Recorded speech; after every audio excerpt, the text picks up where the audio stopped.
I'm Mara McLaughlin. I am Executive Director of Music Portland, and we're here to talk about the REVS initiative.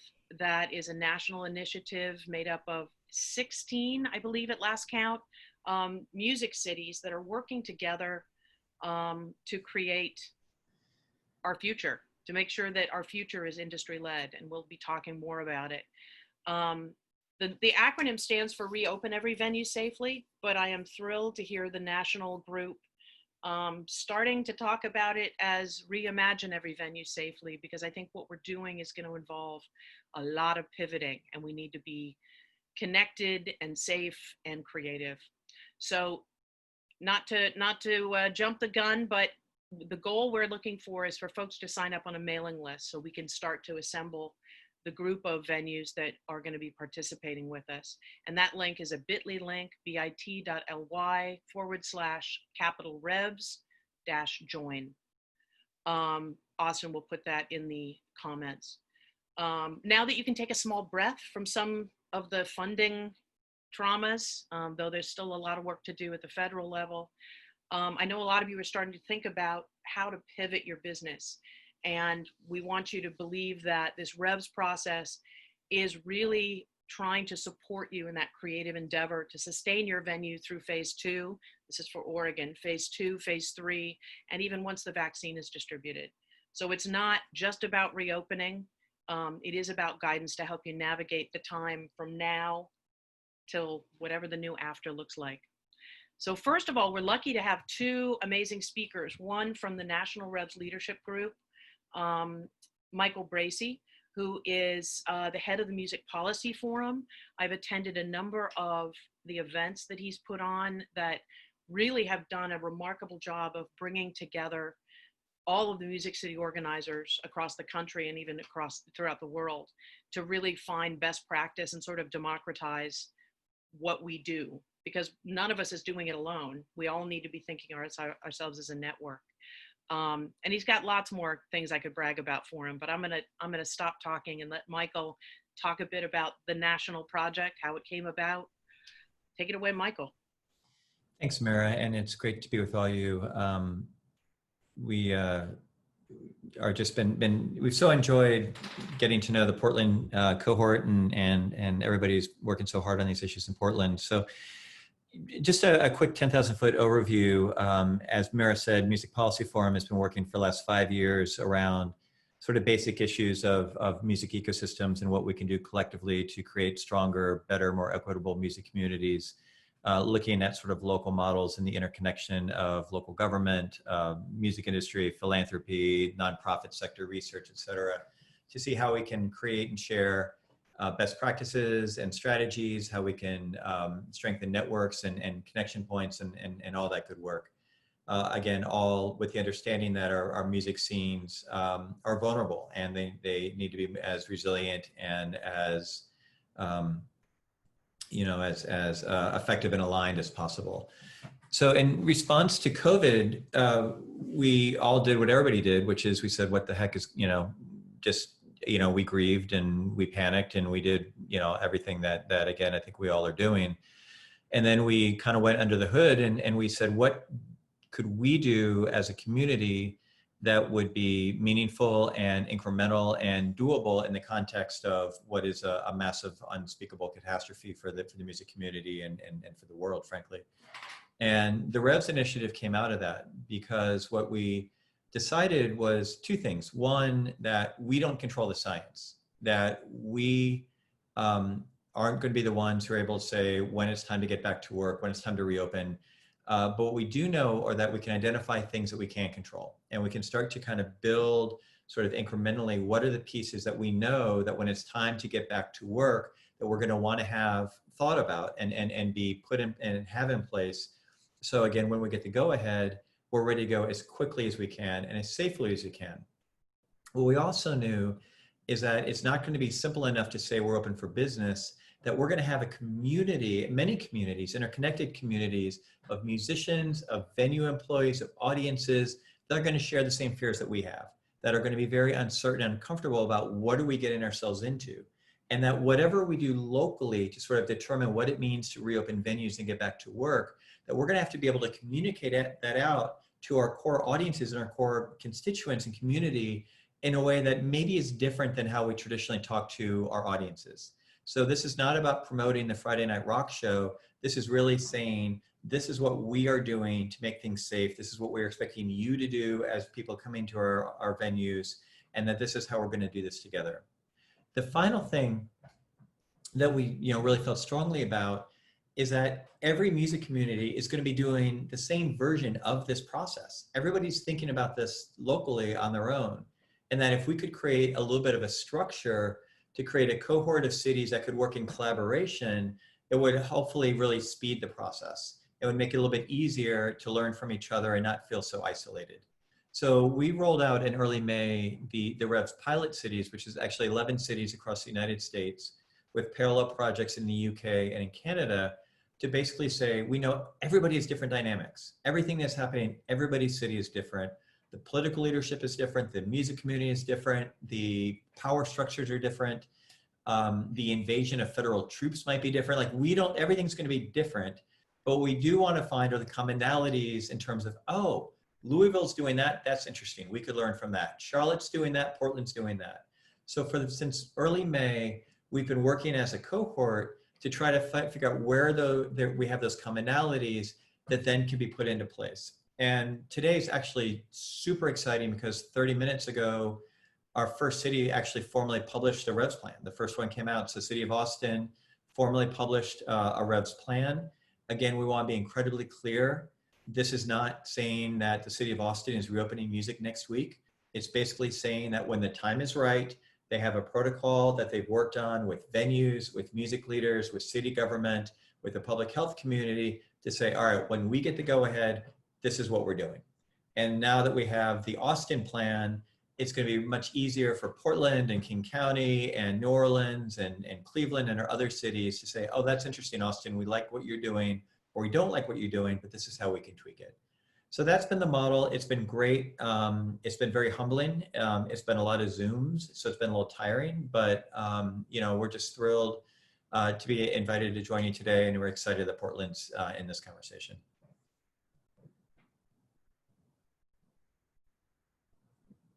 You're muted, Mira. We're going to do Q&A at the end, so all of us can be talking kind of through it. Next up, we've got Kate Becker. So Kate has been building sustainable creative communities for years. She was 5 years the director of the Seattle Office of Music and Film. Kate was tapped in April of 2019 to become King County's first creative economy director under the inspired leadership of music fanatic Don Constantine. And so she's expanding her work to the regional level. Kate has been working incredibly generous with her time and investment in our Portland effort and all things. And we're evolving an idea with British Columbia and Alaska. It's been put on hold during COVID, but to really create a Cascadia music corridor that links our music ecologies and expands the sort of regional dynamism of our industry. Kate is a serious champion for music everywhere and a dear friend, Kate Becker. Aw, what a nice introduction. Thank you very much, Mara.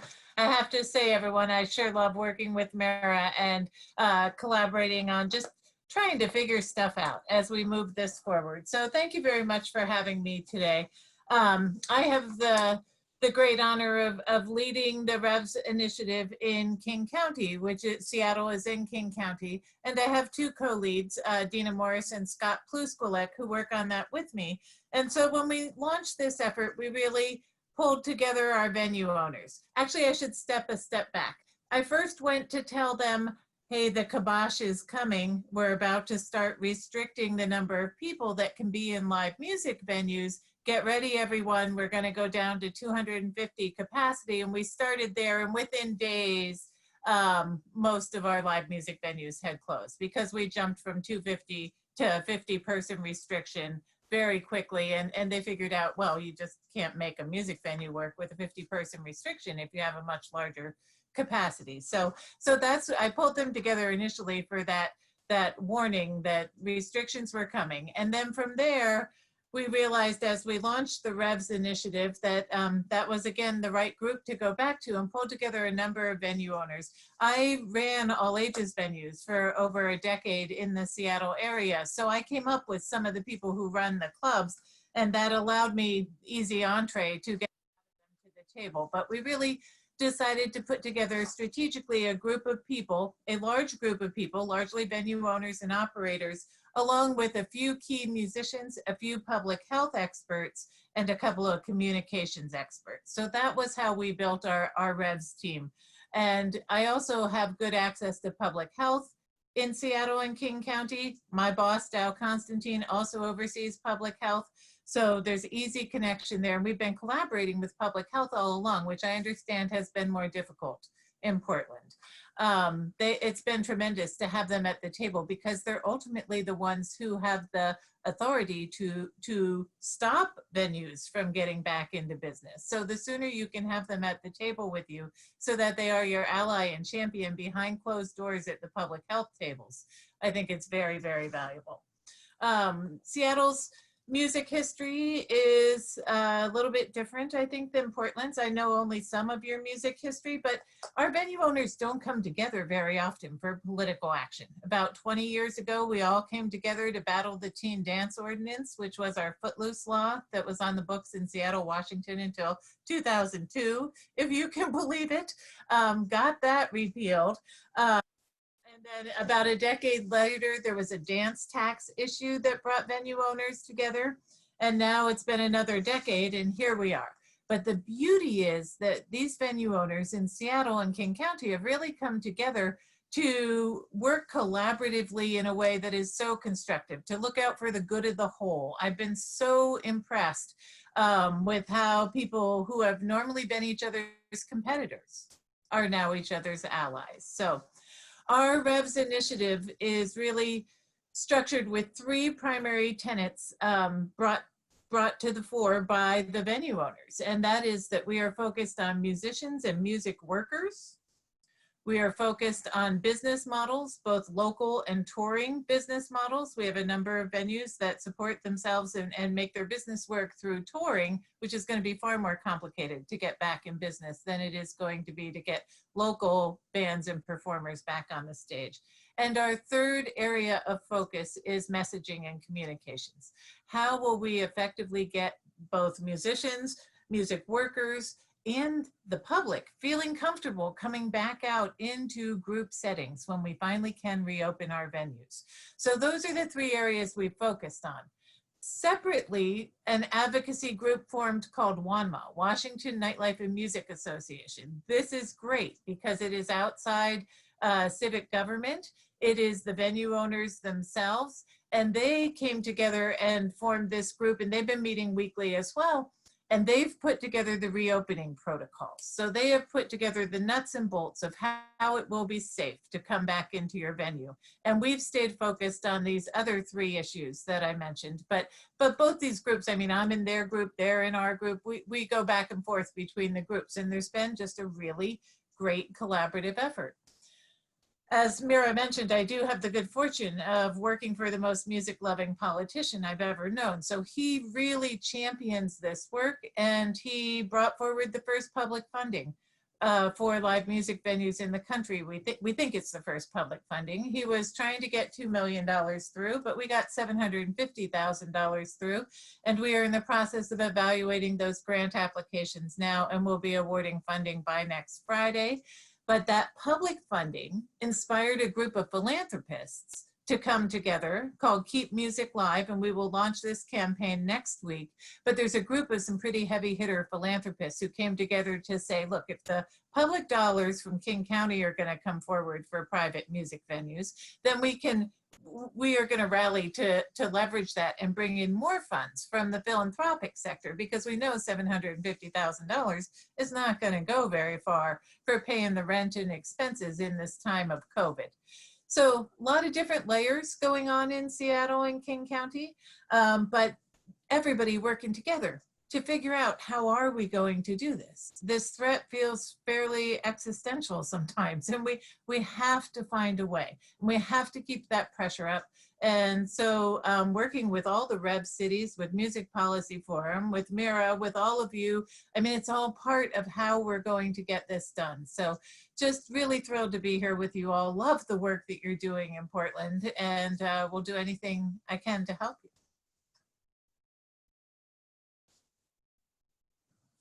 We can't hear you, Mira. Oh, there we are. I always have that delay. Doesn't matter how many times it happens.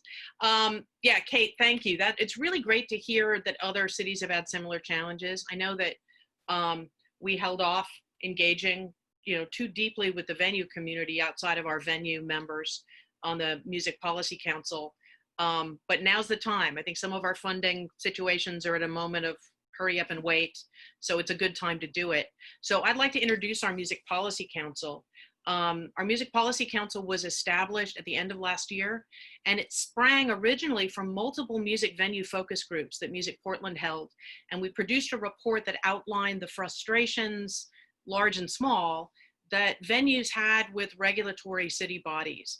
And as Music Portland was simultaneously working to validate the economic value of music as a big industrial sector in the city, we were well positioned as with this policy council, with city council support, to shift the largely punitive approach that City Hall has taken to venues to more of a partnered approach. So we were just beginning that work when COVID struck. So our members include a diverse collection of venue representatives and musicians, music media, worker rights advocates, and Music Portland. And we're all aiming at the same target as everybody else on this call or listening today during the shutdown, because venues can't do it alone. I'm interested to, the understanding that in Seattle, they had, a venue group and this group of venues that were focused on the thing, and we'd love to do it as efficiently as possible. And the Music Policy Council is really, we've been meeting every week to learn everything we can from the other cities and to come together and support the input that the venues want to provide without having to build their own structure to do it. So our members are DJ Ambush, who is chair of our Music Policy Council. He is also director and manager of X-Ray and the Numbers FM, and he is an exceptional performer and DJ himself. We have Bim Ditson, who is the band member of Help, voted the best new band of 2019 by Willamette Week. Listen up, venues. Music Portland board member and social activist and past mayoral candidate in Portland. Rochelle Hunter is part of the management team at the Doug Fur Lounge. And Lori Hughes-Killen spent 7 years as a talent buyer at McMenamins. She's a Music Portland board member, Independent Venue Coalition, manager of social media and public engagement. So those of you in the IVC will be very familiar with Lori. And we have Adam Gonzalez, is the owner and senior mastering engineer at Telegraph Mastering in Portland. He's mastered and cut records for Elliott Smith and Willie Nelson and Dandy Warhols and Suf John Stevens. And he really brings the sort of music business perspective to the Music Policy Council, because businesses need musicians to be paid, to get business. It's all very interconnected. And again, we can't do this in isolation. And finally, we've got Chris Hubbard with us. He and Bruce Fife are with the Musicians Union. Chris is a club and theater musician, and he's the secretary treasurer of the Musicians Union Local 99. So now I'm going to have Ambush tell you more about this REVS program in Portland and how it supports and needs your help. All right. The NIVA, the IVC, and Music Portland have all worked to support the financial concerns of venues. The REVS initiative is the natural extension of these efforts, a lobby dedicated to addressing the practical health problems of restoring live performance venues. These challenges call for an industry-led response, formed by the folks who best understand these businesses. A coordinated effort is crucial for pushing government officials to enact sound strategies guided by on-the-ground experience in performance venues. It's our hope that coordination through our Music Policy Council, informed by lessons from other REV cities and powered by our local venue community, will allow us to persevere through COVID and beyond. Previously, we've delayed bringing the IBC and Portland venues into the REVS conversation to avoid compromising our financial lobbying efforts. But with those funding commitments made, it's time for venues of all types to contribute to the planning that will directly impact their future operations. As it stands, health authorities in the governor's office in Multnomah County have admitted that they have not even considered the needs of music or theater. As a consequence, some phase 2 establishments are clamoring to reintroduce music without science-based protocols that could protect the performers or the patrons. This recklessness can only hurt the prospects of the music community. From the beginning of the pandemic, images of ecstatic fans at concerts were the visual shorthand that the media used to convey risk. Early on, live music became the poster child for vulnerability. Imagine the insatiable appetite of a story where an infection could be traced to an infected performer. It's a story that will stick around for a long time, and it's much sexier than reports about infection clusters at the Umatilla fruit packing plant. That kind of negative publicity will deter fans from coming back long after phase 3 or a vaccine. We need to get ahead of that story by providing a progressive, industry-led, and promoted commitment to safety that exceeds government requirements. Our vulnerabilities and futures are linked. Our Music Policy Council is coordinating the project, but we need your participation and input. We need the venue owners and managers in Portland proper and Oregon to make sure that the governor and health county authorities receive the best recommendations to bring back music experiences safely and practically.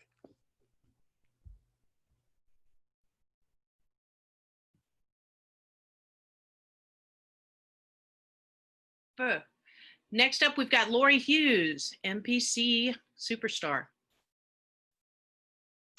Hey everyone, it's nice to be here with you today. Thanks for taking the time to come and listen to what we've been up to. And I kind of just really want to reiterate this ongoing theme here of collaborative effort. We can't do any of this without you, and you guys can't go at it alone either. So our goal really is to come together as a collective voice. And we need to work together to supply industry-informed recommendations to the policymakers. So I also worked on the IBC campaign, and I think one of the greatest lessons that we have all learned from the funding efforts, both through IBC and NEVA, is that the state legislators and federal legislators really do not have a full understanding of our business and the nuances and the complicated things that go along with that. So I'd really like to stress this. Let's not leave fate of our reopening strategies in the hands of the folks that are the least informed. So with the formation of the national REVS cohort, we really have a great opportunity as an industry to take ownership over how we reopen our businesses when the time is appropriate. The network for knowledge sharing is already established, and given that every part of the country is in a different state with the pandemic, some folks are a little farther down the road than we are, but it offers a great advantage to those of us that remain stalled in the kind of beginning stages of recovery. And we can use this opportunity to collectively share and build upon strategies that have been working. And it also allows us the opportunity to recognize that the nuances of reopening will vary from market to market and even venue to venue within a specific market. That's where that collaborative effort comes in. We can take those things that other people have already learned, give us a starting point, and then tweak it to fit our own venues and our own market. So the point here is that we really, really need venue stakeholders to be at the table and in the conversation as we move forward with crafting recommendations to give to policymakers. So that's kind of what I want to talk to you about a little bit. Mara will provide you all with information about how to get in touch with us so that you can be at the table and in our conversations going forward. And your input will directly shape the future safety of our industry. So things that we're looking at, recommendations must include all of the operational, staff, production, security, patron safety procedures. both vendors and performers need to be included into those protocols as well, and enforcement plans. Right now, we're dealing, of course, with specific to phase 2 restaurant bar venues and phase 3 dedicated venues and theaters. And I think I'm sure everyone has had an opportunity to look at the OHA guidelines. I think it's important to note that for phase 2 and phase 3, bars and restaurants have been separated out from venues. There's a whole other set of guidelines that are for venues. So right now, one of the issues that we have identified as a potential problem is that bars and restaurants are operating with incorporating music in phase 2 into their business plans, but maybe haven't really looked at some of the recommendations that are being supplied to phase 2 venues. So somehow we need to work on getting that integrated, because some bar and restaurant owners may not be aware that some of these recommendations they need to be considering as well if they're bringing music back into their plan. The program will develop consistent communications and messaging for all venues. Collective input is important here because we will need to build trust with our patrons. And Michael brought that up in his opening. There's going to be, when the time is right, we are going to have to kind of rebuild the trust in our patrons and in our performers and our staff and our vendors. We need to work together as an industry to let those folks know that their health and safety is important to us and it's a top priority. So messaging, there needs to be collective effort on consistent messaging so that our industry stays coordinated in how we're speaking to those folks. So uniform signage, presenting rules appropriate to patrons, staff, performers, messaging and PR and advertising. This is an important note to create positive public perceptions of our music industry that defines, meets, and exceeds the health authority expectations to keep people safe. So we really want to be working collectively again to offset any negative perception risk. Music Portland is working with the Portland Advertising Federation to provide pro bono messaging and design and possibly sponsor media buys for REVS. And the program will, with advertising support, begin to brand those specific venues that are committed to making music safe. So when it's time to reopen, again, this really provides a lot of market advantage to help draw people back into our businesses and helping them to feel safe, and recognize that as an industry, we are putting those as our top priority.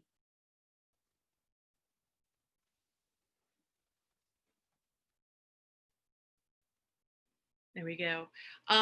Thanks, Lori. Yeah, it's, you can see it's a lot of different pieces. There are different inputs, there's different outputs, there's different audiences. And this doesn't have to be a job that becomes a giant weight on anybody. I think the more of us that participate, the more we can kind of divide and conquer and review. And it can be pretty efficient because cities like Austin have gone ahead with the project. And the reality is that state phases are unique to us. Washington doesn't allow live music until phase 4, and their phase 4 doesn't jive with some of our stuff. But currently they've got a statewide entertainment ban, both indoor and outdoor. Multnomah County last week was put on the county watch list of like 4 counties that are the danger zones in the state. So all of these things, keeping track of them, keeping us all informed about them, to, like Kate did, give us a heads up as things may be coming and changing. So we've been having weekly meetings, and we're really glad that you're here now. We ask that you join this effort. All we need from you today is that you add your name to the REVS mailing list to make sure that you stay informed and that you're providing input. And Austin will put it in the chat right now. For those of you that may be seeing it as a recording, it is bit.ly/capital REVS dash capital JOIN. That's capital case, capital JOIN. But also you can just contact Music Portland, info@Music Portland, and we'll make sure we connect you to that mailing list page. Now we want to leave a little time for questions, because there may be some brewing that that helps, because music is never going to be the same, and we can't control a lot of it, but we need to come together and control the things we can. so we can all come back and whatever the new normal looks like. Thank you to everybody who's watching this video. Thank you to Kate Becker of King County, who frankly has been such a trailblazer in this cause. We would be in a much worse place without her. She was at the epicenter of the first breakout in the US. She was involved in all of the health protocols, never mind music. She was dumped into, you know, making beds. And so she's really a perfect sort of intersectional voice in this conversation because she understands both sides. And thank you to Michael Bracey, who has been working tirelessly. I encourage people to take a look at the Music Cities Together website and join in. They're having some incredible speakers talking about music organizing and talking about the future of music and trying to figure out how we all go forward together. So we hope that people participate. Join Music Portland with a free profile, and then at a minimum sign up for the mailing list. And this is not just for Portland. This is because we'll be speaking with state health officials. We'd love any of the venues from the IVC that are from outside Portland to be a part of this, to stay connected and to let their input be heard. So I am very excited to say thank you to everybody, and I look forward to all that comes now. Farewell, everyone.